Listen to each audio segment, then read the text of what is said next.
Masaya ba kayo ngayon? May tanong lang ako. Napanoorin niyo ba akong kumakanta ng musika ko? If ever. Well, sabi niya yan ha, panoorin niyo to.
Ito na nga.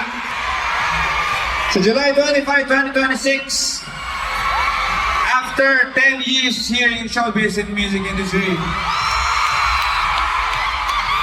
mangyayari na ang first ever solo major concert ko dito mismo sa New Frontier Theater. Written by Wilbert Ross.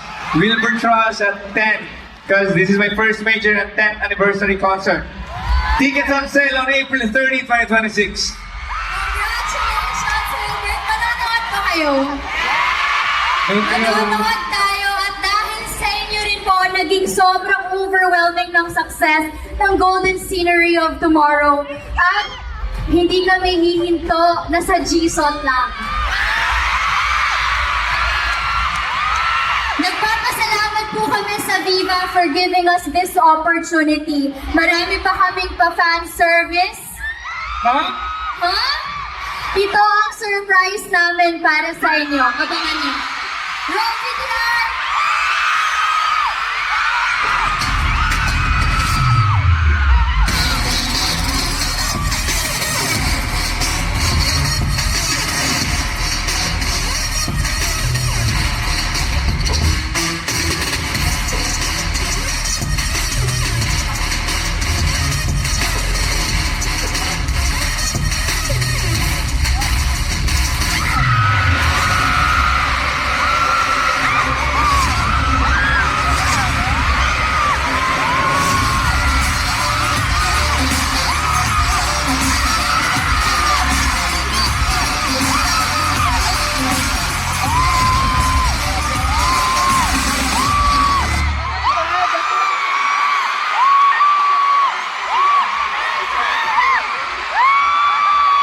Mga pasabog yan ha. Grabe, grabe. Maraming salamat sa suporta niyo mga ka-Viva Arcada. Abangan niyo po ang PIMA. Malapit na po yan. Gusto ko rin namin take a chance na ito na appreciate ang effort niyo na samahan kami tonight. Maraming salamat po. We're very grateful for the trust to our Viva family, Boss Vic, Miss Veronique, Boss Val, Boss Vincent. Maraming salamat po. Sa inyong lahat, maraming salamat sa pakikisama sa amin ngayong gabi. Ramdam na ramdam namin ang love nyo para sa aming lahat. At kayo po talaga ang dahilan kung bakit nandito kami. Sana po patuloy nyo pong suportahan ang lahat ng mga artistang kasama dito at sa lahat ng gagawin pa ng Viva One. Magsama-sama tayo sa susunod nating ultimate bonding, ha? Yeah! From the very